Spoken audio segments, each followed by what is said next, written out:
setting the expectations than the word boundaries. But like in the beginning, I was learning as I went along as well. So I wasn't preparing the seller as well as I would now. Like, hey, by the way, these are the steps that we're going to go through. This is, doing the net sheets and all of that. I mean, I was doing it, but I think it was more so bringing the comps to the table, like in the listing presentation, like this is what we have around us. This is what it's going for. I would kind of let them dictate, I think, a little more, whereas now I'm the professional and I know what I'm talking about.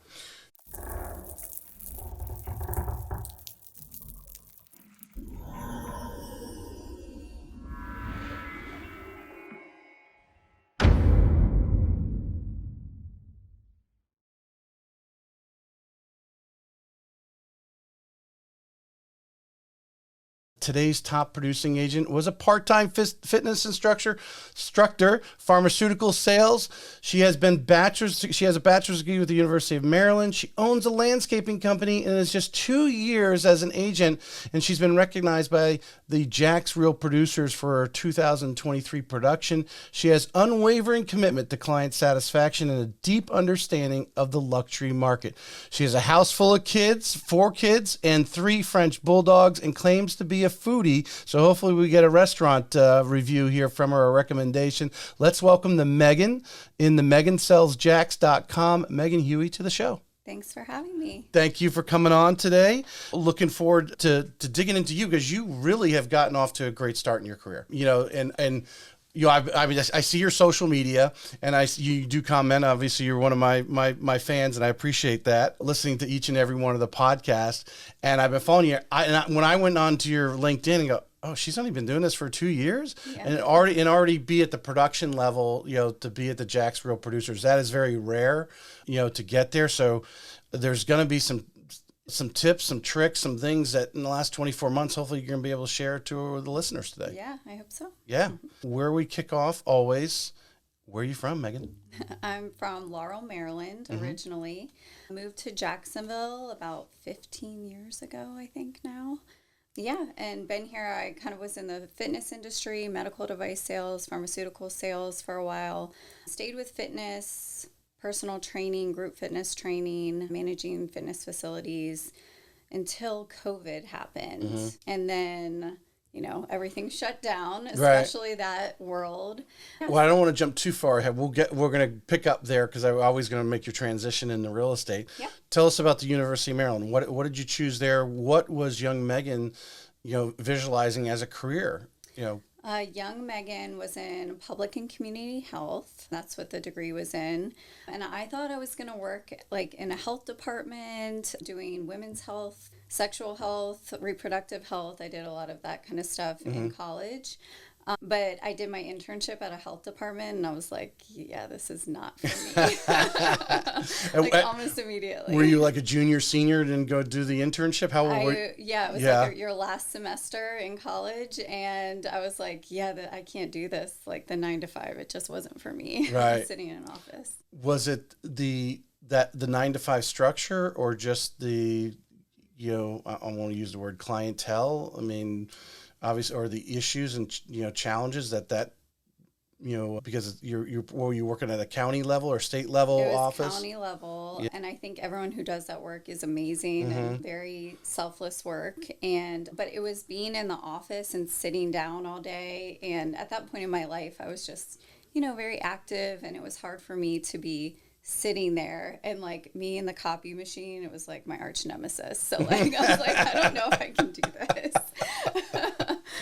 Oh, well, so you were a fitness part-time, but that was something you were doing for a decade.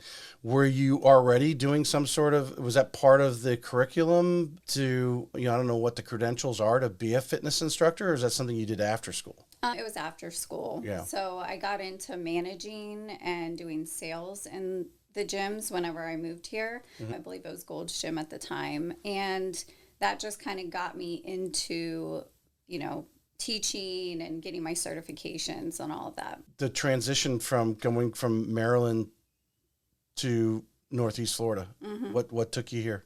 I followed a boy. which then later, led me to my husband. But yeah, moved down here. It was just something different. I always have loved the beach, wanted to be close to the ocean, and it was kind of one of those perfect timing situations. Is your husband from Jacksonville? My husband is from Jacksonville. All yeah. right. So he go to the University of Maryland? No, it was a different boy. Oh, different boy. Oh, okay. All right. Maryland's a unique area. I spent most of the 90s in Centerville, Virginia. My aunts lived in Springfield, Virginia. But the business that my cousin and I were doing, we were, basically traveling every from Richmond up to, the Baltimore area and just north. With all the building going on, working with the home builders, what we were doing, and traveled through that area, and it's different. Yeah. It's very busy. Yeah. Very busy. We were, I grew up right smack between Baltimore and DC.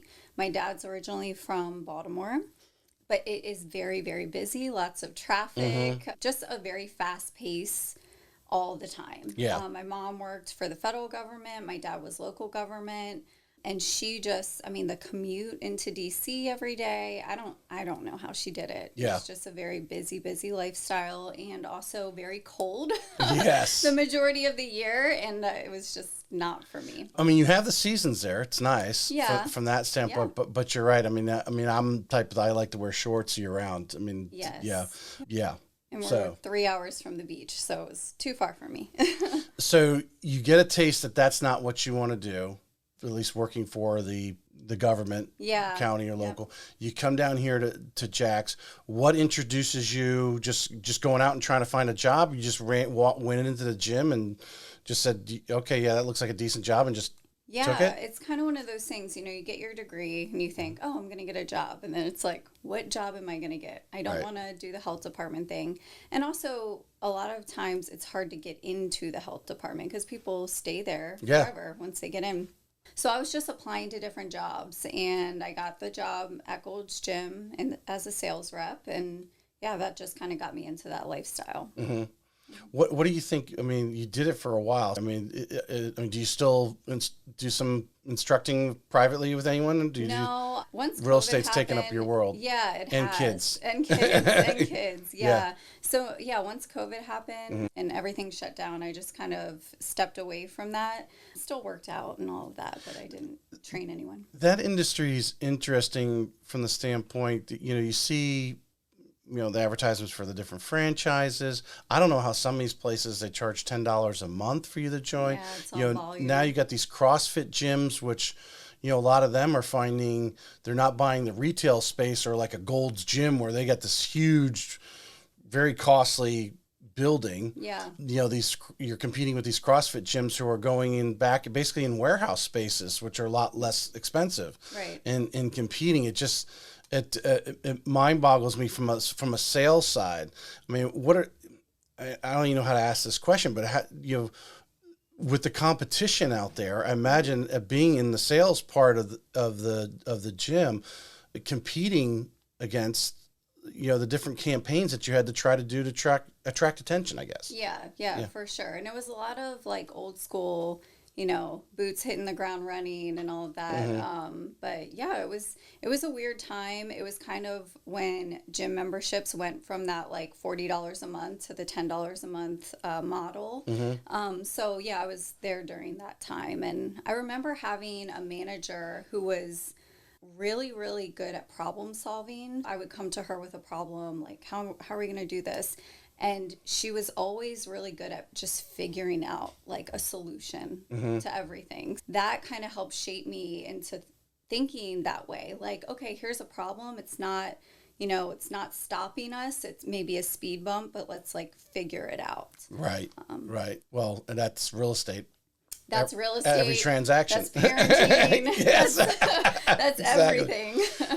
So the sales in the gym area, the $10 that's easy. Anyone's like, okay, all right, yeah, I like the gym. My friend goes here, $10. Not really a deep thought, but obviously, I would imagine the goal is there's an upsell in there. Yeah. To get one-on-one instruction or get them in the aerobics class or whatever. Right. How what kind of, did they provide proper training for you, or are you just doing this internally, your manager? Because that's the roadblock, right? How do I get this customer to the next level? How do I get them spending $50 a month in here? Right. And it's creating value, of course. That's why also I got into group fitness. I remember I was actually managing one of the locations, and they wanted a kickboxing class, and I was certified in group fitness, and it was like they wanted one at like 7:15 at night, and I'm like, okay, cool. Like, I'll just teach it. So I started teaching it, and I loved it. So I could kind of invite people in, come take my classes.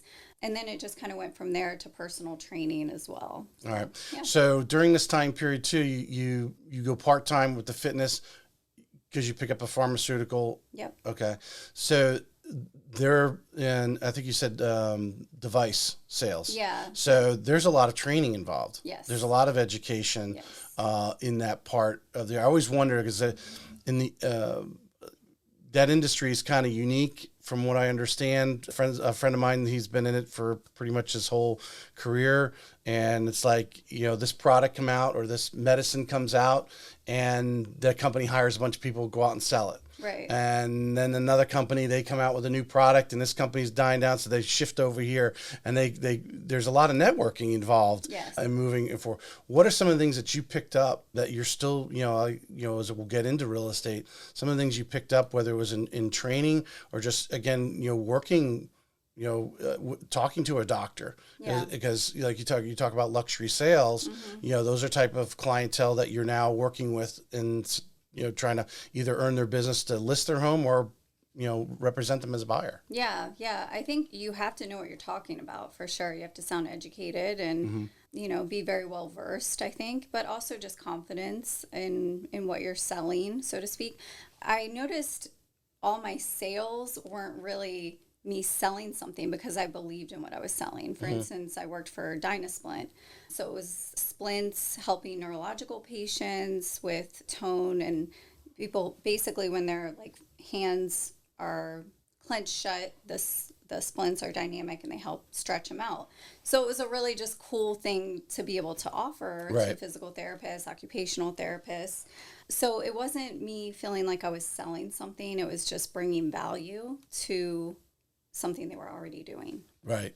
Much like a house. Yes. The house, I mean, they either like the location or they don't, right? Yeah. It's not really salesy, so to speak, in my opinion. I don't feel like it is because I'm just bringing the value. I'm showing them, I listen to them, what they need, and bring them what they need. If they like it, they like it. If they don't, they don't. I mean, I would imagine. Well, the pharmaceutical world is competitive, but then there's companies that specialize in doing certain things that they're really the only ones doing it. Yeah. Right. Yeah. Because it's not. I imagine because those are unique situations. They're going to listen to you and say, okay, when I have a customer that needs it, I'll call you. Right. Type of thing. Right. Yeah. Exactly. Yeah. All right. So COVID happens. You're going to doctor visits, right? Or I don't know if you that type of thing. What changes and all of a sudden what leads you to real estate? Okay, pre having my daughter, I kind of got out of the medical device sales. So she's 8 now, born in 2015, and then COVID happened 2020. So in between then, I was helping my husband start his landscaping business. Yep, and he was a loan officer during that time as well, kind of juggling both. I was personal training, kids, all the kids. During that time, COVID happened and training shut down. We moved to Fleming Island at the time. We have a blended family situation, so to kind of make sure we were all close. So schools were not an issue. We wanted to stay close to my stepdaughter's mom. There, I'm just kind of figuring it out with kids and helping my husband with the landscaping business. He kept saying to me, you really should get into real estate. You really should get into real estate. You'd be so good at this. Well, I'm kind of curious. He's telling you to get into real estate, and he got out of mortgages. Yeah, exactly. Which today would be a good idea, but then. Yeah, exactly. But I was I had gotten into this groove with the kids and being kind of a stay-at-home mom, helping my husband, that kind of thing. I was really worried about leaving them before they got to kindergarten. My youngest got to kindergarten. Right. And I was having a really big fear of failure, imposter syndrome, the whole thing. And I was kind of putting it off.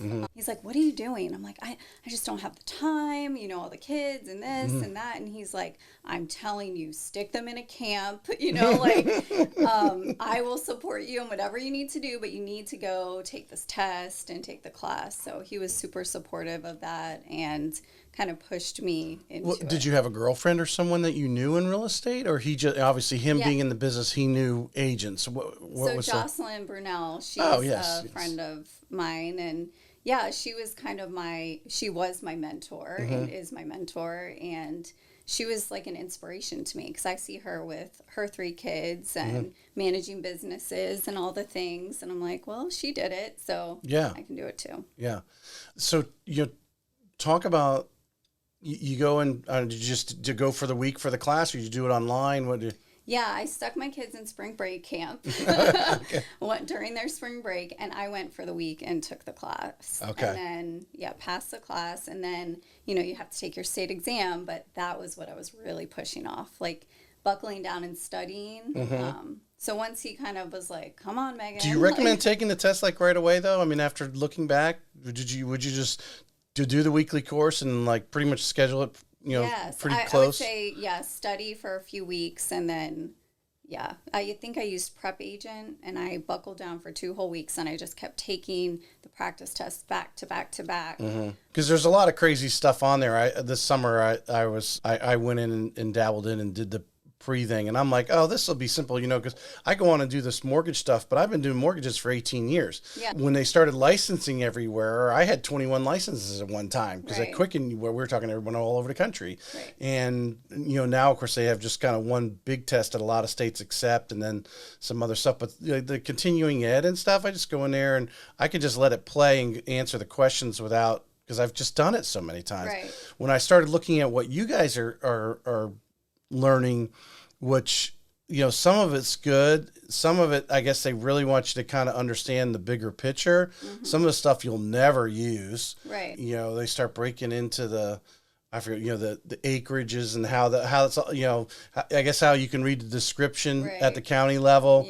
I question how many agents actually double check that versus just taking the county's word for it. Let the title company figure that out. That's what they do. That's what they're good at. Professionals do. So you do need to study on some stuff that you never used before. And you probably will never use again. For sure. It's not as simple, but it is a low threshold. You spent, basically a month and you were licensed. From the same way. So day one, obviously Jocelyn, I assume, sponsors you at what was then Exit Real Estate Gallery. You go in. Are you shadowing Jocelyn? What are you doing in those first few weeks that you get started? We, at Exit at the time, it was a week-long training course with Sunny, Ray, Nancy.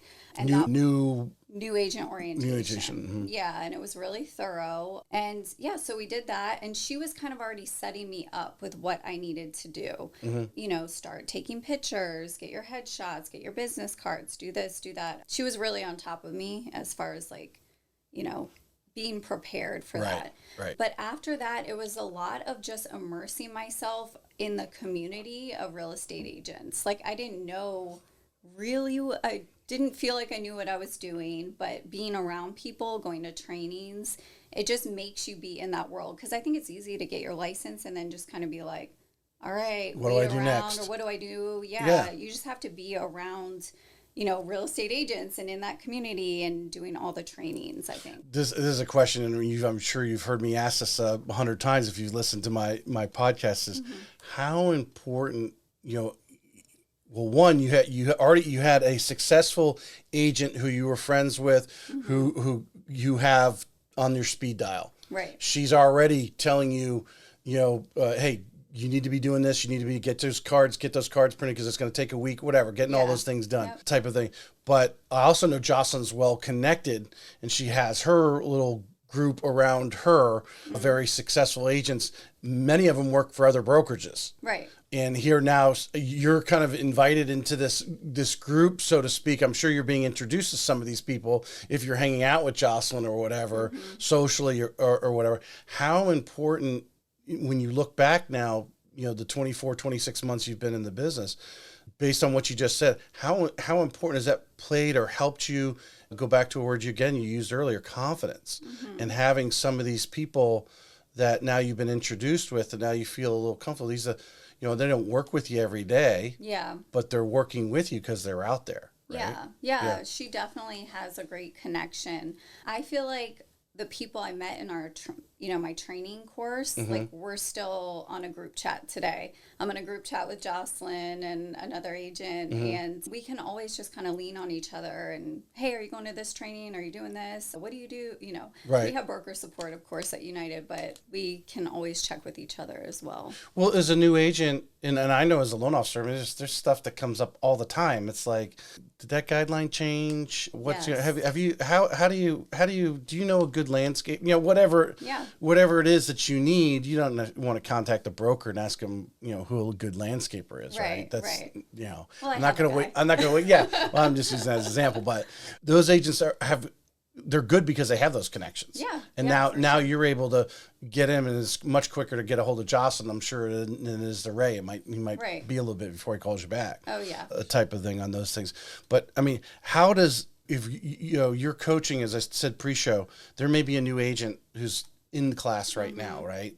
And they're getting started in these first couple of weeks. What are the things they should have in their tool belt as quickly as possible, such as a landscaper or contractor? What are some things you learned from these experienced top agents that help speed your learning curve? You need to have people, you need to have a mentor or a coach or both. And you definitely need to just have people surrounding you who you can always call on. Like the landscaper, the handyman, of course, that comes with time, I think, and experience, and just people that you can reach out to, your people, your group, your tribe, so to speak. So it's important for sure, but at the end of the day, you learn as you go along. I feel like this business, you're just constantly learning. With each transaction, I feel like I learned something new. So, well, and this is, to go back to, obviously the subject of the month is the NAR lawsuit proposal, right? Yeah. And the value of a real estate agent and so forth. And then, I don't know when they started, if it was a decade ago that, this is going to be a .com, right? You're going to be able to go to Zillow and buy a house. The reality is it's almost impossible. Yeah. Because every transaction is different. Yes. You've done enough transaction. There's people who've been in the business 20 years that are still experiencing something new because it's a different property and it's got a different title issue. Yes. Or, lending right now is, a lot of loan officers, there's a lot of extra puzzle pieces. Yeah. As I'm sure, we talked about, you got some listings going on. There's the contingencies today are different than the contingencies 18, 24 months ago. Yes. And juggling and setting up those loans. I'm going to spin this question into, we talked about you've got listings are hot right now. Our inventory is growing. Yeah. But what are some of the challenges that agents are running into? Or, I'm sure what you're running into, other agents are too. Yeah. Right now with the current market that we have in putting some of these deals together. Yeah. Well, I can think of one listing right now I have going on that's, was built in 2020, and it's a new build community. So I'm dealing, and it's still growing. So they want to sell now, and we're dealing with builders' incentives, which is tough to battle. Interest rates, all of that. So that's like the main thing. Well, I think the one thing we all have learned, and having worked with the big builder myself, if you think you might be moving in a year or two, you don't want to be the first house in one of those communities. Now, you could possibly make some equity, but you really want to hold out until that community's finished. Yes. But if they're building a couple thousand homes, they might be there for few years. Yeah. Because we are seeing the builder incentivification coming in. What are, from your buyer's side, what are, the buyers have kind of slimmed out right now because rates are where they're at. Yeah. But we are getting closer to summer. the challenges that some of I would say, because 55% of the deals in Jacksonville right now are cash, which we'll talk about in a minute, because those are not slam dunks. But what are some of the challenges you're seeing some of your buyers having? Yeah. Inventory right now. One specific buyer that I'm working with, it's like they're in that sweet spot where if they were in St. Johns County, they'd probably get something immediately, but they want to stay in Duval in a specific area, and it's hard to find them the inventory that they want at the level. Is it a price point or level of community that they're looking for? Yeah, level of community. It's something between like, $750 and $1 million, I would say. And those are like very, pretty nice houses. Right. But in specific neighborhoods in Duval, they're not as upgraded as they would be, brand new in St. John's. Right. Yeah. Right. But so it's kind of like location. Well, we need to talk to them about a renovation loan. I know. Buy one of those. Yes. Yeah. I don't know that they want to renovate though. They kind of want turnkey. So. Well, that is something that Bobby Brennan, I think it's been a month, or probably been 2 months since I had her on for a little brief market update. But that's what she was saying. She was finding most of the customers that they want to turnkey. Yeah. The upper echelons and the lending institutions are like, hey, promote renovation loans. Yeah, we could talk renovation loans, but a lot of these, dealing with contractors and so forth. It's tough. Yeah, I mean, just to get them to show up is a challenge, because they've got plenty of new build construction to go do. There are people who are doing renovations, and they're getting top dollar. It's not a bargain. It's with the demand in the area. Right. Is putting on it, and of course you have the home flippers. They're using them. Yeah. And if you got someone who's regularly home flipping, they're hopefully moving their contractor like a builder from one to the next project, steady right? Work. Yeah. From that standpoint. All right. So you're getting these initial things. You're starting to network early on here and start to chit chat with some of the other agents. Tell us how you progress. I mean, how was 23 was great. How was the overall year of 22 for you? I mean, was it a rough start, or did you have some deals come early to you that started to make things start to flow for you? Yeah, I would say my husband is like my biggest cheerleader, and he tells everyone he knows that I'm an agent. So actually the first listing I had was Sphere of Influence, and it was through my husband, through work, through the landscaping company. And from there, it was like Sphere for the most part. One of them was, I think, an open house I'd worked. But, I wasn't like super stressed about it, I guess you could say. It was one of those things that I was like, man, this is going to be some nice extra money, like that kind of thing. But it wasn't something that I was like, I have to make this amount. I have to do this. I don't love. You weren't worried about if you didn't make a sale this month that your kids weren't going to eat. Right, exactly. Yeah, we have, we had the landscaping business. I think that is a luxury that I had. I'm very aware that that's a privilege. But yeah, we already had the landscaping business going, so that's our primary income. And then whatever I made was kind of like extra. Right. And I don't like that pressure, I think. Speak to someone, again, looking to get in the business, right? Because that is a jump. I mean, I've had many ladies come on. Some just went through a divorce. Yeah. And they're trying to start it's a business. Yes, it is. And you may go a while without getting that first sale or, whatever it is. When you are looking at it, knowing what you had and what you went through, that if you're planning or thinking about getting into real estate, you really need to sit down and kind of map out, what if I don't get a sale for 6 months? You need to, you got to have some money set aside to start, I think. Yeah. But that mindset, because you guys already had it from the landscaping business, from that side, which sounds like you guys have got a decent, in 2017, right? As I saw that on there is when you started. Yeah. So really in 7 years, I mean, you guys have grown, and you probably have HR people now because you got so many people working for you. Yeah. But sometimes as a real estate agent, it's you. Yeah. Which this is what the situation is. You're 24 months into it. Right. How can you be distracted? Have you found yourself being distracted at times, or the opposite side? You've gotten busy because you're working your sphere, and all of a sudden there's more business than you even thought about having. Yeah, I'm more so on that end. I've been working my sphere, and it kind of has come naturally, luckily. And again, my husband with referrals has been great. But yeah, working the sphere, and then all of a sudden I'm like, oh my gosh, I'm so busy. I don't have time for anything. Which, it's a good problem to have. And Right. I'm actually looking to hire admin now because it's like I can't. I'm like, I need help. Well, what kind of support does United, and if you want to brag about United or maybe not, I don't know. Because I think that the one topic, and I'm sure because you listen to the show, that I always say is how important it is to the brokerage that you team up with. Yes. Because like you said, every day you're learning something new. Every transaction, you're learning something new. You're still plowing through. You had a great year, but now you're starting to reach a lid, or a lid that you have anyway, that you personally feel like, hey, I need to dump some of this stuff off on somebody else. Yeah. And, that jump can be huge for some people. Yeah. Because they want to control everything. Yes. Are you in the control area? Or you need an admin, but you've been kind of procrastinating about it? Or how do you? Yeah. As far as transaction coordinators go, I prefer to do it myself. I know some people say that's dumb. Like, you should not do that. But I do have a problem with control with like the transactions.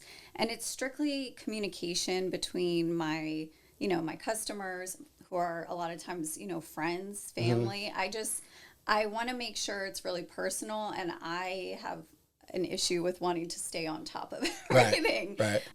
That's probably a fault of my own. My wife's the same way. I mean, from the standpoint, like the loan, she wants me to like inform her and let her actually go and I'm like, okay, if that's the way you want to do it. Right. You brought them to me, so I'm gonna, that's the way you want to. Also, if there's like a problem behind the scenes, I want to talk it out first and figure out, again, if there's a solution, rather than you going straight to my customer and like creating a dumpster fire. Well, it is definitely for any loan officer, whenever there is something sidetracked, the first call, especially if the agent, the agent referred you that person, is to call the agent and say, here's the problem. I'm going to call the customer. I'm going to tell them, because the first thing the customer's going to do, they ain't going to hang up with me. They're going to call you. And if I don't know what's going on. Exactly. So with that kind of stuff, absolutely. With stuff like, my monthly newsletter, following up with leads, scheduling appointments, that's something I really need help with. Right. And that's why I'm looking to hire somebody for that. Well, I want to say it was Jordan Ferreira.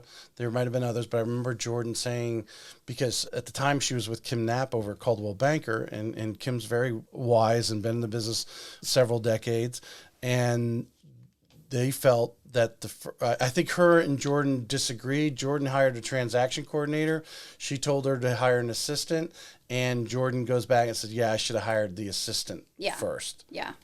For sure. Because I think the transaction is the transaction. That's your opportunity, which I'm sure you agree with. If you want to make comment on, the transaction's an opportunity for you to, when you're working with them and how you're coming up with solutions, repair, whatever it is, right?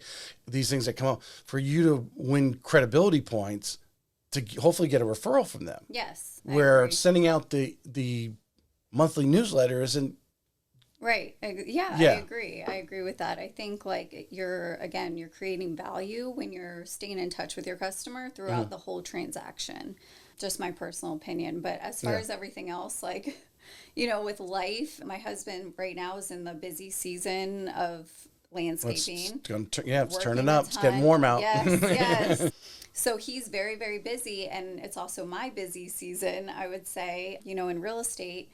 So we also have 4 kids who are in 4 different activities and, school and all the things, laundry, food, like groceries and everything else that comes along with just life. And we're not at a 9-to-5 job. We're in a pretty much 24/7. So I really need someone to like just help in general. Yeah. Like, I'm drowning over here. Help me.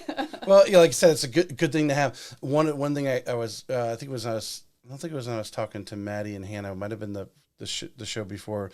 And again, going back to the value of a real estate agent, right? That's what we need to get out, and hopefully that's what I try to project on the show since the beginning. But I think the NAR lawsuit now makes it more of an exit. Well, in your little gift bag, in there is a nice journal, and I think every agent should start. Just like a lawyer does, start tracking what every conversation Yeah. They spend so many hours on the computer, whatever it is Texting. about with every client. Because I mean, how many times, like you said, you're not 9 to 5. How many times at 8 o'clock at night, you're getting a call from your buyer or seller who's, stressed about something, right? And you're doing a consultation for 45 minutes, an hour with them. Right. You know, because you got to pull them off the edge. Yes. Yeah. It's a lot of psychology. Yeah.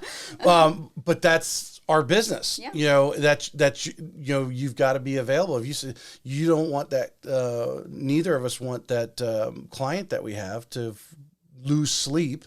Right. If they can talk to us for a few minutes at 8 o'clock so they can sleep that night, that's important. Right. Absolutely. Yeah.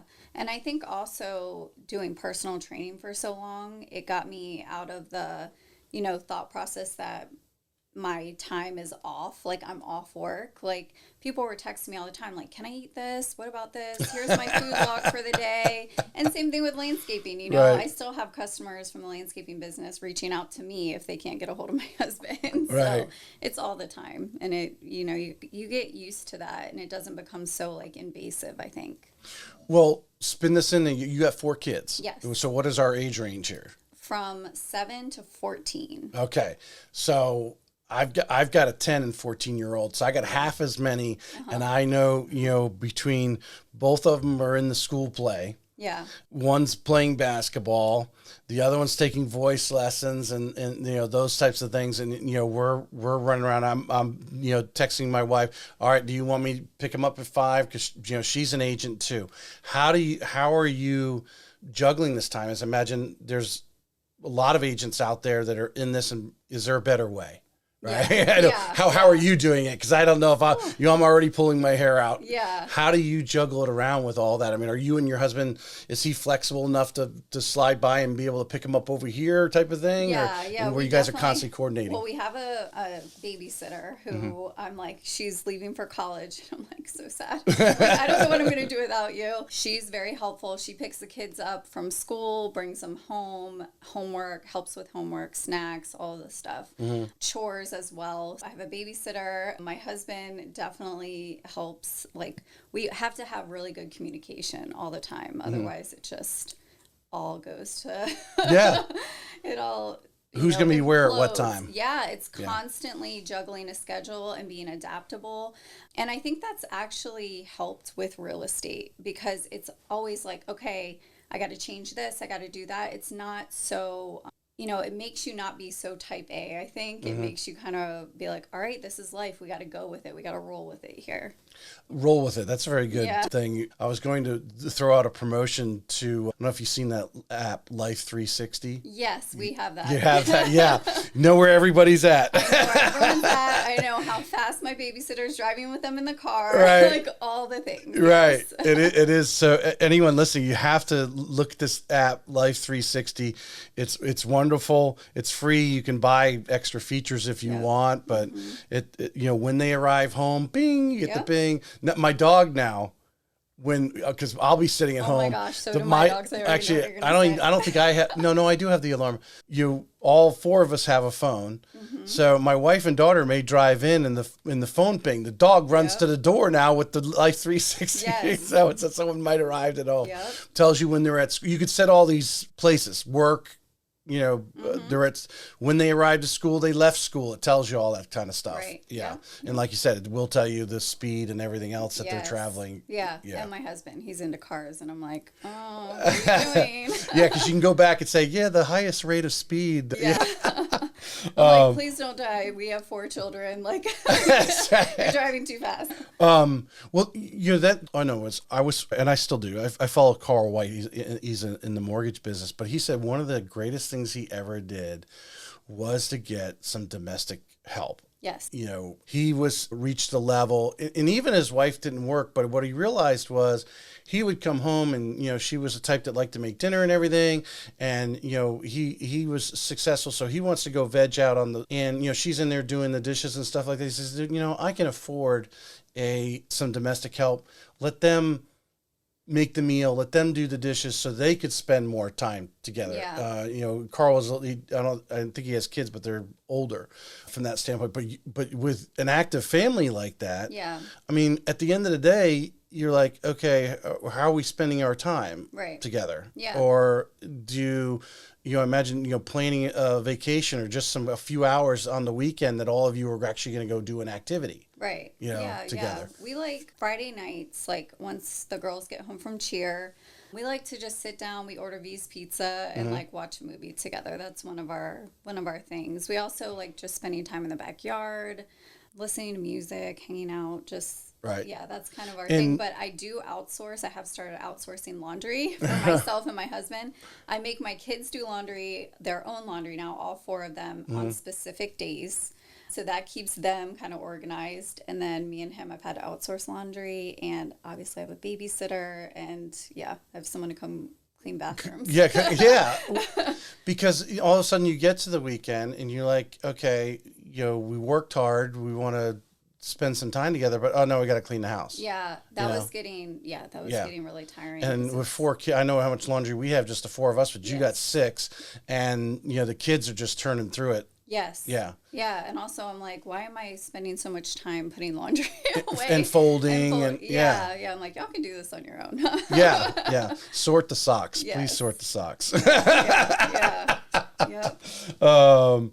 Now where you're at, you're 26 months into this, if I read your LinkedIn correctly. We'll go back and just look at actually the 26 months as a whole.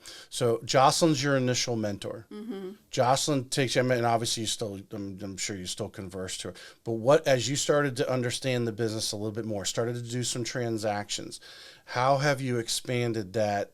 Your mentor might be able, but these resources from these different people, because what Jocelyn may have taken you to a certain level, but have you had to reach out to try to get to the next level? Jocelyn's at the level you're at, but sometimes it's hard for people because they're busy too. But just to explain, like, oh yeah, I mean, this is what I did, or sometimes people fall into things and don't even realize they fell into things, and things just keep going. Yes. But as you start so you start analyzing your business, to start having some other mentors. Have you expanded that? Yeah, I did hire a coach, Sydney Ragusa. So I've been working with her. She really stays on top of me. So yes, I did hire a coach. To talk about United, we didn't touch upon that, but I love Sunny and Ray and Nancy. They're amazing. And United, it's a nice little community, has great trainings, and then also we have broker support, which is like 24/7. It's really nice. Like anytime there's a contract question or whatever it may be, you just pick up the phone and call. And this is part of the question I had, because I mean, you have to expand your resources. Not everybody knows everything. Jocelyn hasn't done every type of transaction. She's been doing this for a while. There's always something new. Talk about the broker support. Yes. Because I think we talk about brokerages and people move around, because I think for several reasons, brokerages stop adding value. Sunny and Ray have been successful for years, so there's something they're doing to keep the plate spinning, so to speak. What do you see there that someone said the other day, I think I was talking to Garrett with Heron Real Estate, and he mentioned, how do you say it, being in the moment as far as the training. For example, like obviously in the last couple of weeks, the NAR proposal, right? Everyone's talking about that. Right. So immediately they're on there and educating you or giving you a peace of mind, because I think there's a lot of water cooler talk going on. And obviously negativity and clickbait online will lead you to a lot of bad information. Right. Or there's just the market has changed and now listings are more important. So I imagine their education as far as listings and how to have listing appointments and structuring some of these situations have changed versus what it was, when you started. Yeah. For sure. So how does United, I guess, stay in front? They definitely stay on top of their trainings. I mean, Sunny's been doing the buyer broker agreement class pretty much since it came out, just to keep us all educated, up to date. We've known this was happening for a while. Yeah, it's always new trainings, kind of getting innovative with it, asking us, what kind of trainings do you guys want? And we tell them and they listen. How do you feel in 24 months. This is something, why I was leading that last question, because I think if I asked a lot of people why they go to the brokerage they want, they're going to tell me it's education and technology. Yeah. Okay, well, they all have education and they all have technology. Right. But really, what do you think as far those things are great, but you can't just have it and stop. Yeah. Like, oh, hey, I got this, I hired this great trainer. Okay. Yeah. That's today. You got this new technology, which we know is, next week is already old. Right. So how is United continuing to add value to you that you aren't feeling lacking or needing something in your business? Well, I think I've gotten to the point where, I can call Sonny or text him and he will respond and he helps me, especially with, the luxury listing appointments. He has, prepared me immensely for all of that. So that's been very helpful. Anytime, I've had an issue one time with a contract, calling Ray. I mean, I just feel like they really stay on top of us, and they definitely keep adding value to me because they keep investing in me. So what I'm reading out of you is they have a pulse on the business. Yes. That's 100%. What I was trying to draw out of you. I wanted you to say it, but I knew that's what you I'm they're just regular, the regular people, but they create so much value. They bring so much value to me and to my business. Because I think there's a lot of brokerages out there, which statistically is obvious, but the brokers are no longer producing. So they're not necessarily dealing with some of these or they're not necessarily feeling the changes. We like to think history repeats itself, but it's always a little different. Yeah. Right. We had 2008 collapse. That was a change in the the market. How are we going to deal with it? We overcame that. Because we overcame that, we'll overcome this NAR proposal or whatever, how that might change the industry. But how we do it, it's going to be different. Right. We just know we got to do it. We're going to overcome, and in the business will progress. But the brokers, it sounds like, basically from what you're explaining to me, is Nancy, Sonny, and Ray really have a pulse on the business, even though they're not necessarily producing and dealing in transactions themselves. They are deeply involved with their agents, socially and getting the feel from them of what's going on, so they can then gather and come back to the group with. Yes, and they definitely they show up for us as well, which is nice. When we have our little United events, they will be there. We have a big brokerage now, and they still show up to stuff, which is nice. Right. Yeah. So when you said a small community, I met when it was Exit, I think they were a little bit. I don't know if they've gotten the numbers back or lost numbers or whatever, but there's still, I don't know, 400 or 500 agents, something like that. Yeah. And I know you guys have contracted some of the offices. Are you an office person? Do you like going in there? Or you just pretty much try to with the kids and home? Yeah, I have an office at my house, but no, I don't really go into the office very much. I used to when we had a Fleming Island office, because when I started, I was doing a lot of floor duty, but no, I don't really go in the office. Well, you were doing, did you benefit from the floor duty? Was that because I know some of their locations, or all of the locations, I have never been to all of them. Yeah. I've seen some of them. Are they more in the retail center that doing floor duty because someone literally will walk in? Yeah, I mean, someone could walk in. I haven't really seen that, but right. with my own experiences. But it made me sit down and actually do the trainings. When you're at the house, you'll be like, oh, I need to do this or that around the house. But it definitely makes you focus more. You mentioned Ray helping out with the luxury. Now, somebody just say, because I was questioning from my side, like, all right, what's luxury? And everyone says, well, it's not a price point, it's a service. Well, do you really treat the $300,000 client much differently than you do the $1 million or $1.5 million or whatever? No. Yeah, I mean, you're still going to go through your process, your consultations, your, those questions. You may talk to them a little differently, because I think there's some people that come in and think their stuff doesn't stink, or they walk on water, whatever phrase you want to use. So you kind of treat them with, kid gloves. But talk about preparing for that luxury listing. What were you and Ray talking about? Give us some nuts and bolts there. So it was more so like so Sonny's very, very service oriented. He has a customer service background. So he was just like, these are the questions that they are probably going to ask you. And I could do my research from there. So he was just prepping me like, these are the questions that they're going to ask you basically. And kind of role playing a little bit. Yeah, definitely role playing. I'm always like taking notes whenever I'm talking to him because he talks very fast.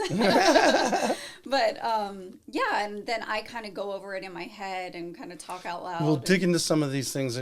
Tell us, what are some of the questions that he was saying that, let's be prepared, which every agent should be pretty much in every sale, because I imagine doing some of these where you think you need to be hyper focused have made you better with even the lower price point sales. Yeah. Well, what I do, and this wasn't necessarily what Sonny told me to do, but I just, in general, whenever I'm talking to anyone, I'm like, what is it you need? What are you looking for? What's important to you? Mm-hmm. So then I know if it's like the amount of money they want to take away from the sale, like that's number one most important, or time. Is it, I need to sell this quickly? Or the money they're going to take away, you need to set the proper expectation. Right. And then it's kind of talking about expectations, talking about what I do as far as marketing goes.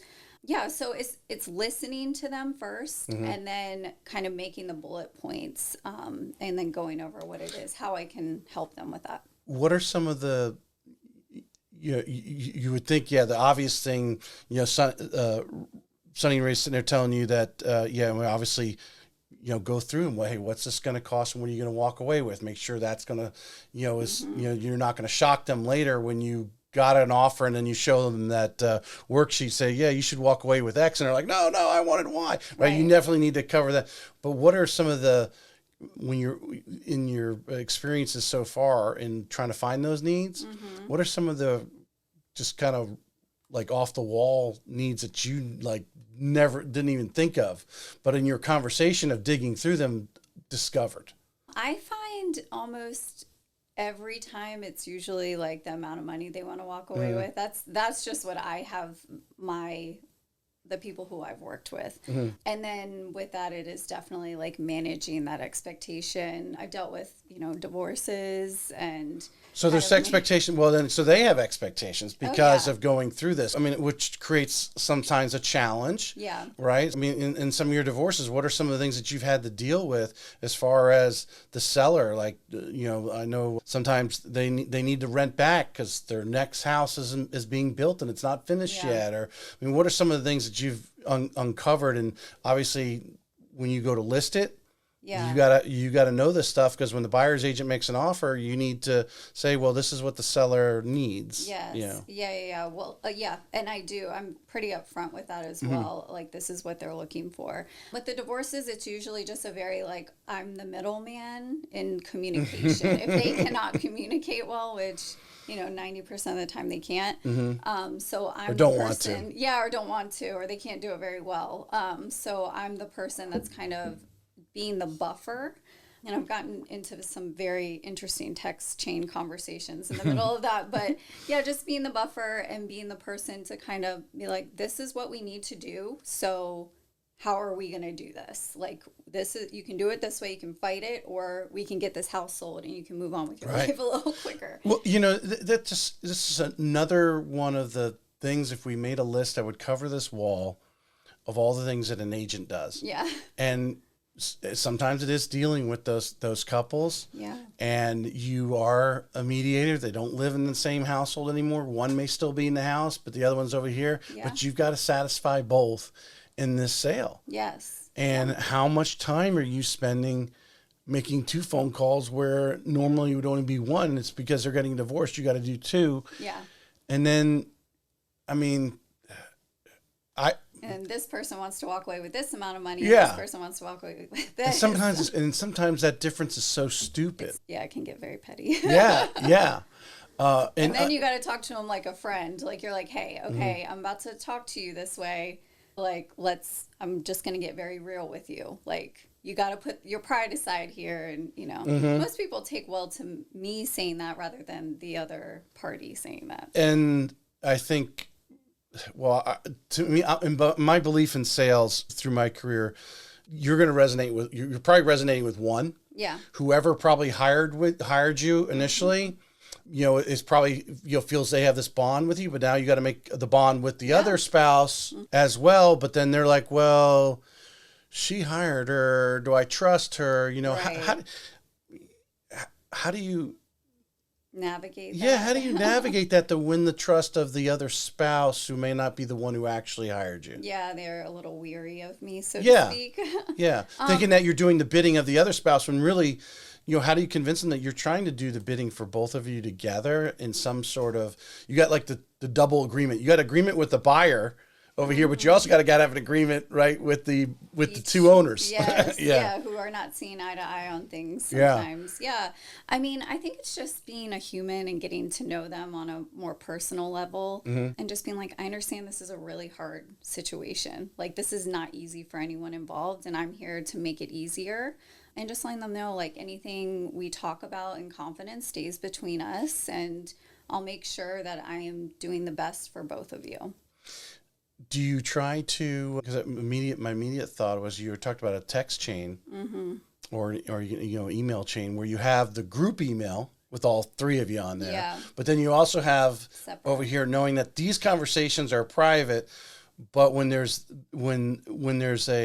something that the other person needs to be said, you put it on the where all three of you are on there. So one person sees you saying what they told you, saying it to the other person, all on the same thread. Yeah. It's like little games like that. I put my mittens on when I say it, I say it in a nice way. Yeah. Filter it a little bit. Yeah, exactly. That's actually brings up because I know people try to specialize in it, but they kind of, there is a market for it. I mean, why are people selling homes right now? It's probably half of them is because they have to because of a divorce situation. Right. Death and divorce causes these transactions to go on because most people, as I'm sure you've experienced with most majority of homeowners right now with sub 5% interest rates, aren't moving from one neighborhood to Nocatee or Nocatee to another neighborhood because they've got a 3% interest rate and they can go over there, but they're like, whoa, I don't want that payment. Right. Exactly. Yeah. And slowing down the market. What have you found? We've been going through your life experiences. What have you found to be the greatest challenge for you personally as a real estate agent? Something, that you come up, and obviously you're listening to podcasts and stuff and trying to educate them, but what do you think is your weak point or Achilles heel or something maybe you haven't quite grasped or you don't have the confidence in just yet? That's a really deep, I'm putting you on the spot. I'm putting you on the spot on that one. I'm not so sure because I really am the type of person that thinks I always have something to learn. So I wouldn't call that an Achilles heel per se. I guess I notice it when I'm speaking to people, like what I'm actually confident in. And I'm like, oh, I guess I do know that like really well. Right. But if I don't know it, I'm always like, hey, let me figure that out. I'm going to ask somebody. I don't know the answer. Right. But is there a part in the transaction or a transaction that you've had that, I don't know, maybe you just, it could be in sometimes negotiations can get dicey. Yeah. Right? Going back and forth, where you feel like, hey, I could have handled that better. Boundaries, actually, I feel like probably, and setting the expectations. So it's what I do better now, but in the beginning I did not. Can you give us an example? Someone might be listening for example, on boundaries. How are you getting better at that? Well, I guess it would be more so setting the expectations than the word boundaries. But in the beginning, I think I was learning as I went along as well. So I wasn't preparing the seller as well as I would now. Like, hey, by the way, these are the steps that we're going to go through. This is, doing the net sheets and all of that. I mean, I was doing it, but I think it was more so bringing the comps to the table, like in the listing presentation, like this is what we have around us. This is what it's going for. I would kind of let them dictate, I think, a little more, whereas now I'm the professional and I know what I'm talking about. For a new agent, you could sit down in a class and they could say, hey, you need to be telling them 1, 2, 3, 4, and 5. And you're like, okay. But then when you get there, you don't know why. And until you've had, you're telling him, hey, your expectation is you should come out with X amount of dollars. Right. Okay. You go through negotiations and repairs. Who knows? Maybe you're giving some $10,000 in seller concessions. Yeah. They don't realize that that's going to change their bottom line of what they get back. Some people don't realize. I mean, when I explained, I remember it wasn't that long ago, within the last few weeks, was explaining a customer of how seller concessions work. And basically, if the seller is going to give you some concession, give you some sort of money, whether it's for a repair or help with closing costs, it's coming out of their equity, their profits of selling that home. Oh, they're like, oh, that's where that comes from. So you may not realize that they don't actually understand that that's actually going to affect that bottom line. Now right away, someone says concessions, you nearly know that the seller's getting less. Right. So and it's all about that learning, the learning curve of it all. But that's why it's really important to have people around you that can support you and know what they're talking about to teach you. Initially, did you do some shadowing did you go out and actually sit down while Jocelyn or anybody else was doing a listing presentation to sit with them? No, and I wish I had. Right. Because, I kind of went into it. I did some role playing, but no, I wish I had gone to a listing appointment and really saw what it was about. So if we were to think of 2 or 3 things that a new agent, you 26 months ago, what you've learned in 26 months, what they should do or try to do as soon as they possibly can. One would shadow, right? Because I've heard some greats that someone were able to shadow a person for a couple of weeks. Yeah. And how fast that helps your learning curve. It's faster you make money. Right. Yeah, absolutely. So shadowing someone, going on a listing appointment, listening to what they're saying, so you have confidence when you go do it the first time, because maybe your first customer, you're lucky, is a family member, and they love you anyway, and they want you to list the house, they want you to get the deal, and so you could pretty much say whatever you want, and they're not really going to, or fumble or whatever, but that you get somebody that doesn't know you, and you may have to win the listing appointment. Yeah. So you need to shadow. What would you think would be a couple other things that if you look back, man, I should have done this month 1? Shadowing a listing appointment would definitely be important. I think trainings are really important. Surrounding yourself with other agents is really important in just a life. What I did do with Jocelyn was go to new build communities and learn about the different communities. And I think also role playing with your mentor or coach about what objections and questions that you are going to get. The more likely ones, things can be different, but definitely the more likely ones. You said learning communities. That's what I just wrote down. So when you first came to JAX, where were you living? The South Side. Okay.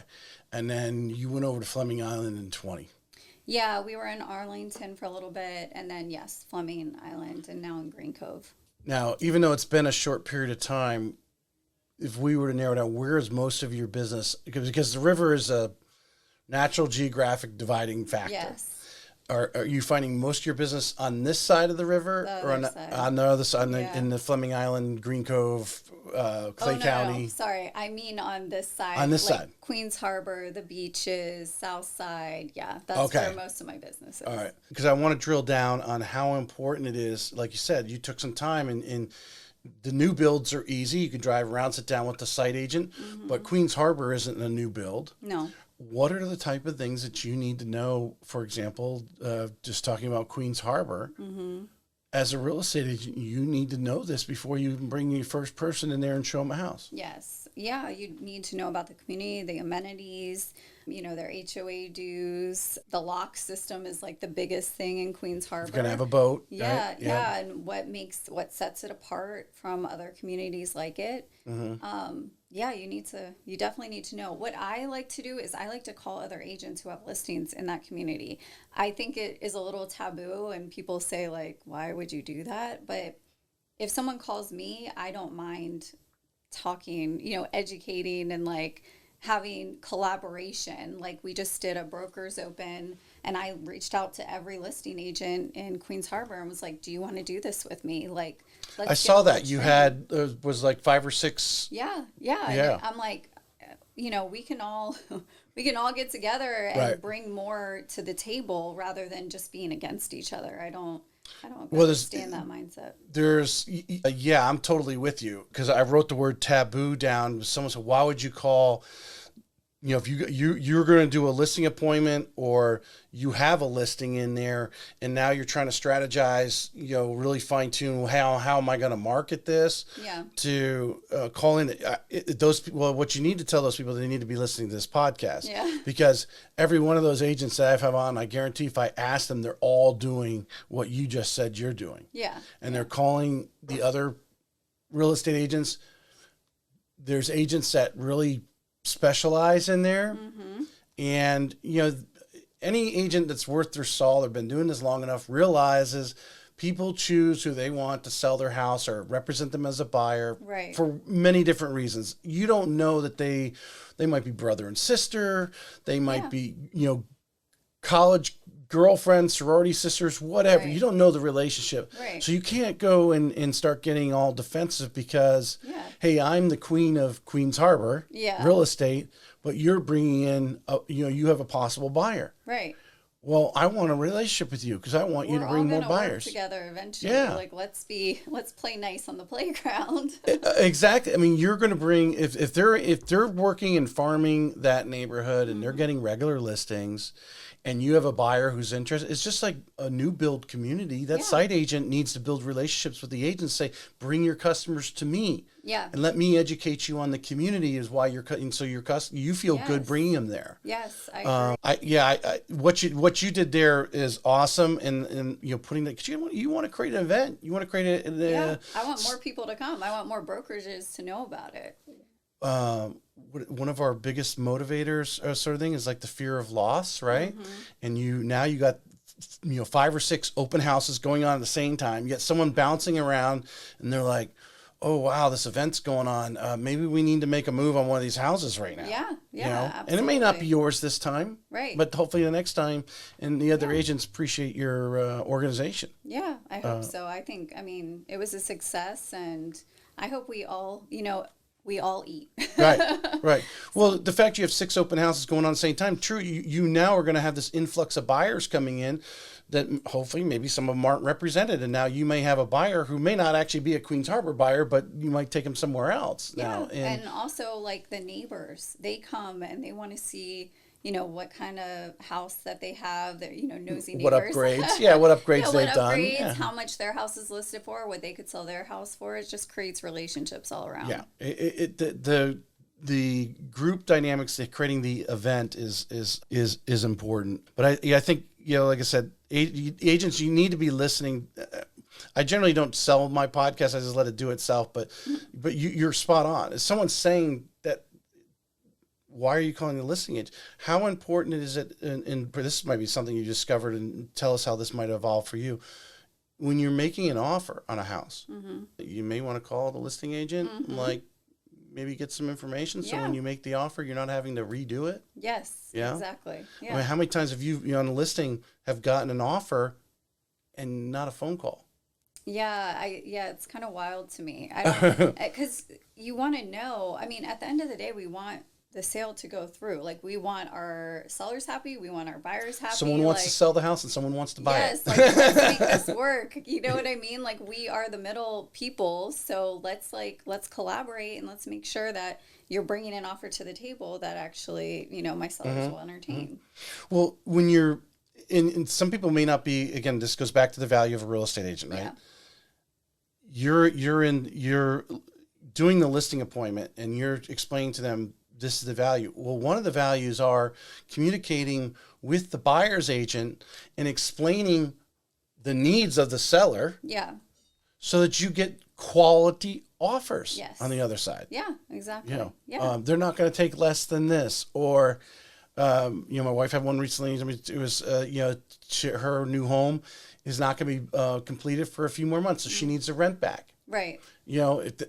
Luckily this house was under high demand, and the other people, they could pay cash, but they really like to sell their current home first. Well, now they have extra time to do, they're not in a rush to move from one to the other. They can, plan. But having that collaboration, so now when the offer comes in, it's a quality offer. Yeah. And they're not falling, because I have a feeling if rates go to 5.875 on a 30-year fix, we're going to have go back to 20 offers on a lot of these homes. Yeah.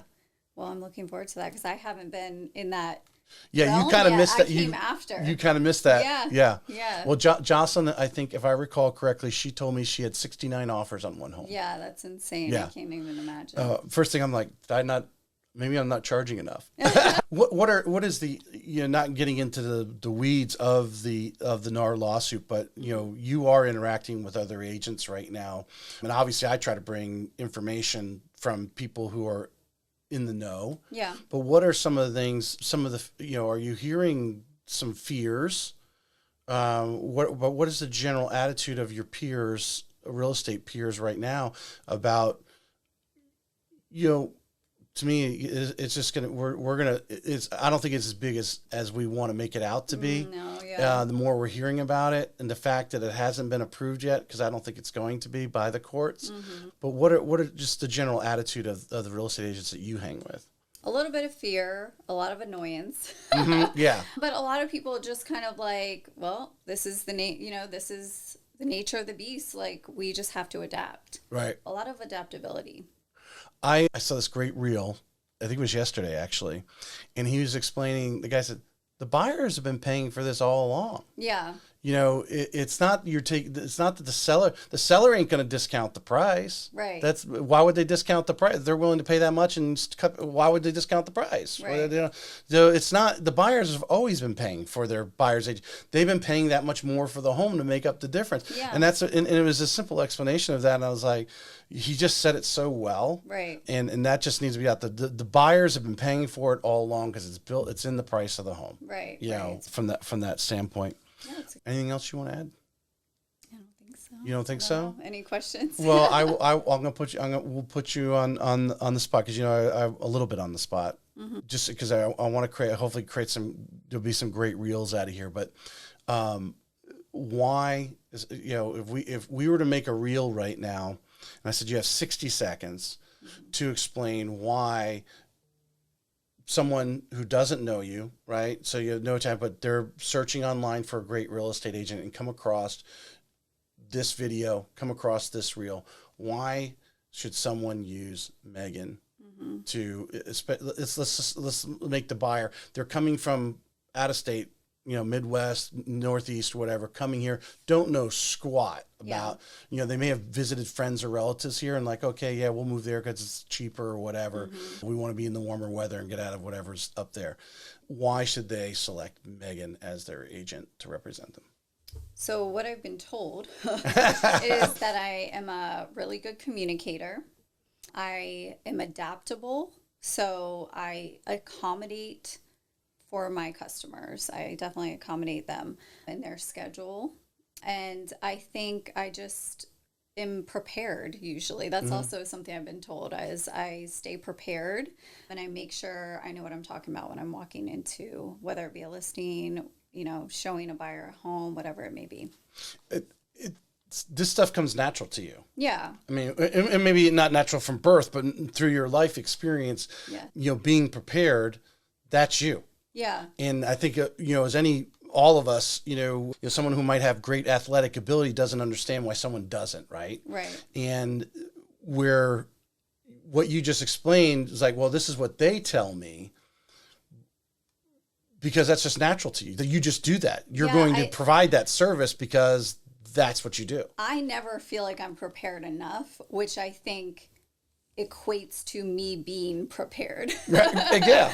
And that's, I'm always thinking like, oh my gosh, I'm not prepared enough, but to whoever I'm working with, they think I'm very prepared. What your, if I want to use mindset, ideology, whatever the word, when you're thinking about your process, because I think we all, after a transaction's done, or maybe sometimes in the middle of the transaction, you're like, how could I have done this better? What can I do? But if you were you were in front of a bunch of people at United training a class, your 30,000 foot mindset, what do you want that client to experience from the first phone call and consultation through closing? And then what's your after closing? What do you want them, which, like I said, we're always evolving and tweaking things and getting better, maybe coming back, doing a different type of newsletter or whatever it is after closing. Yeah. But what do you, that customer, they were to describe you, or, you're describing to this group of real estate agents, your mindset, that what you want the client to experience through the whole thing and beyond. I want them to experience that I am listening to them, that I'm not just their realtor, I'm a friend and a trusted advisor. I want them to know that I have their best interest at heart, of course, and that they can reach out to me with any questions, that they're not an inconvenience. Like, you're not just another number to me. You are someone who's now, like, in my community. All right, I'm going to drill down a little bit deeper here. Okay. Because those are... well, maybe it's because I talked to so many top patients. Okay, that sounds great. But before anyone goes and has, especially with somewhat of a stranger, and maybe it might have been someone who was referred to, you just don't know them yet, right? So you've never had a true conversation with them. What are some of the things that you do mentally, like to do those things that you just mentioned, to let them know that, you're listening? Because not everyone, we were all told, what is it? We have one mouth and two ears. So you should be doing twice as much as that as you should be, talking. But you got to go in with like a mental game plan. Yeah. Right. Do you think about that before you sit down with someone you don't know yet? And how important it is to go in and really focus that you are going to listen. Or maybe are you taking notes while they're talking to you? Yeah. What are some little things that you do to try to earn that credibility, even if it's perceived? So I think I always come in confident and friendly. I just kind of try and be myself, and let's talk about what you need.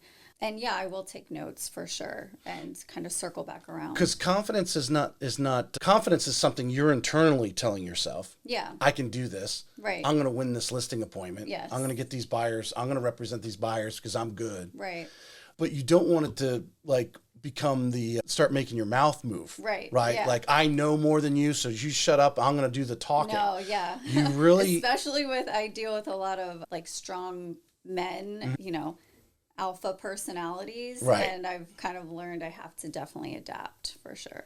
Jiu-jitsu. It's mental jiu-jitsu, yes, right? You got to use their weight against them. It is. And I think also the personal training and the sales background and all of that has helped me learn how to read the room, so to speak, and figure out if I come at this person too confident, it's going to make them feel I don't know what I'm talking about. Now I feel... Or they may disagree with you, but they don't understand why they disagree with you because you're not listening to them. Yeah. Yeah, so they're going to shut you off. Well, usually they're not listening to me, but... yeah. Well, if you're not listening to them, so the few minutes, when you counter and actually answer their question or respond to their statement or whatever, they shut you off because you're not even letting them get their full thought out before you're mentally going, I already know the answer to that. I can, I'm going to let them get it all out so they feel that's there. I think the confidence is a word that's been in many of the episodes been used. Mm-hmm. If you're new, this is going to be my last question. Because I do believe someone who hasn't been in this bit or any sales, if you're selling a particular product, you go to the car dealership and if you're selling a Tesla right now, it's not like they have 30 models like Ford or Chrysler or whatever. They just got a few models. You're confident in it. You've got all this background. They're the founders of the EV car, right? Everyone wants that. They're coming in because it says Tesla on it, right? You can get behind the product because the customer coming in is already behind the product. Right. So, but from this standpoint, every house is different. Yeah. So you're not, when you're doing that buyer's consultation and trying to win, to hire you as the buyer's agent or even as a listing, you don't even know that much about the house yet. I mean, you know some stuff that's on paper, but you haven't dug behind the walls and realized, there might be mold or whatever. Yeah. So you're not necessarily confident about the product as much as you need to be confident about yourself. Yes. Give us 2 or 3 things that you think are things that might have helped you, or looking back as a new agent or an agent who may have been doing this 2 or 3 years, but they're not exuding that confidence that you are. What are a couple of things that helped you get that confidence? Trial and error, I think. It was just learning people and learning what their needs are, I think. And then once, like you said, like once they get it all out, then I can assess where we are, what type of personality they have, and how I'm going to attack the problem there. And I think I'm always giving off the vibe that, like, I don't know everything, but I can figure it out. And that's who I am. Do you think you're giving off the vibe, or you know that inside, so that's why you're confident? That's why you are confident. I know it inside. Yeah, I guess I know it inside. Yeah, I mean, because I'm the same way. I mean, I'll tell you, I don't sit there and study the guide. I got underwriters to do that. Yeah. I mean, I learned the guidelines. I know the basic guidelines, because 95% of your loans fall within the general guidelines. There's only the 5% that are off over here, and I can't spend my time working on the 5%, or you're not doing money-making activities. Right. Because you're worried about somebody who maybe 1 in 100 deals has this unique situation. Right. I'm going to ask another question. You mentioned like learning their personalities and so forth. The trainings, the education part of it. Yep. Whether it's going down to NEFAR or what United's offering, or what a lender or home inspector is offering, at a lunch and learn. The importance of going to those things as much as reasonably possible to, have that knowledge there and know these situations, these stories. So when they do happen, you may not know the answer yet. You know what? I know who to call because they had a similar situation. Yeah. How important is the agents to show up to those things? Oh, it's so important. I mean, even now, like, no matter how many years you've been in the business, I think you should be going to regular trainings, because everything's changing and we always have more to learn. We don't know everything. Are you a time block person? I try to be. I try to be. I live by my calendar, that's for sure, but my calendar changes quite often. But they should be regularly searching out these education opportunities. Yes. Yep. Whether it is just an hour, you get a free lunch and do a lunch and learn by all the different support vendors that are giving you some sort of knowledge, or going to more formal at NEFAR, or obviously anything at United to meet your peers there. Yeah. You need to be putting these things in your schedule. I think people find excuses not to. Right. They're like, well, I don't know. The last one I went to, I didn't learn a lot. Well, you don't literally learn. You don't know you learned something until you need to use it. Exactly. Exactly. And you may have actually learned something, but it might be months, it might be a year before you go, oh, I remember that. Yeah. He was talking about that. Let me call him back and get the details on that. Right, for sure. Yeah. No, I think there's always more to learn. So I keep I think if you want to be a top agent, although I think there's people out there maybe don't network, but if you're a new agent, you need to talk shop. Yeah, that's actually another thing I would add to the list is I try and connect with somebody or 2 people per week. So whether it be, hey, let's go grab some coffee. Another agent. No, not even another agent. A friend, someone that would be in my sphere who would refer me, because I'm staying top of I didn't even get to marketing. You are 100% right. Go on and explain. So you try to reach out and have coffee or lunch with random people, just friends, people who are in my, honestly, it becomes natural because I actually want to go have coffee with them and catch up. But I also, the kind of part of that happens naturally is like, then they want to refer me to somebody, or and I never actually have to bring up real estate. Usually they're the ones bringing it up. Right. Well, when 2 strangers meet, it is, hey, what do you do for a living? Yeah. Right. Most of them already do, but the agents need to realize, around here, there are a lot of people with licenses. Yeah. But the fact that you're meeting with them, and then of course they bring up, hey, what's going on? You're selling any homes, and then you're telling them about, well, I got 2 listings. I've did 3 sales whatever it is. Right. Had a great 23. They're like, wow, she's doing it. She must be good. Now they build confidence in referring you. Right. Yeah. Exactly. I actually had someone the other day say, oh, I thought you only did luxury. And I'm like, no, I do everything. Right, What are you talking about? A sale's so, sale. they see what they see on social media, certain things. And I'm like, no, I can help you. I can help everyone. Well, that probably tells you maybe when next first time home buyer you come on and tell the story. I know. I definitely need to. My recommendation, I would is one thing I would, the many visions I have is I think, one, agents should start journaling their interactions, just like a lawyer would. Spoke to him for 30 minutes at 8:00 at night, whatever it is, spent this much time. So you can look back and if someone ever questions you, like, well, what does it do? So let me open my journal. I spent this sale, I had to spend 35 hours on, this listing. I mean, what's the value of that, right? Right. And the other thing is, because I like YouTube, although all my reels are on Instagram, Facebook, and YouTube. Facebook and Instagram, they're there for whatever. Maybe they bring them up every so often, type of thing. But YouTube's there forever. It's a library. Yeah. And to take some of those clips and put them on your website of, hey, I just recently worked with a first-time homebuyer. Here's was their situations. We ran into some challenges. I got the home inspector. We got the wind point. We got great insurance. Blah blah blah blah blah. Just tell the story in a minute or two, and it helps those people that you're talking about. I do first-time homebuyers. Yeah. But I also sold this $1.5 million home over here too. Yeah. And this is what happened over there. Right. Type of thing. Yeah. No, I need to do more of that for sure. I think with this NAR lawsuit, it's going to give reason. Now, not everyone's going to take the reason, but they keep telling sort of every training you go to, right? Video. You should be doing video, right? Yep. These are going to give you reasons to do video. Do your own video testimonial of how you overcame and negotiated and got this deal done for your client. Right. Those are the facts tell, stories sell. Yes. That's my favorite saying. Yes. Very true. Yeah. Megan, appreciate you coming on. Anything you want to add? No. Good. Thanks for having me. All right. Well, we've been going. We're actually at an hour and 30 minutes now. I appreciate you coming on. Yeah. Thanks Thank for you. having me.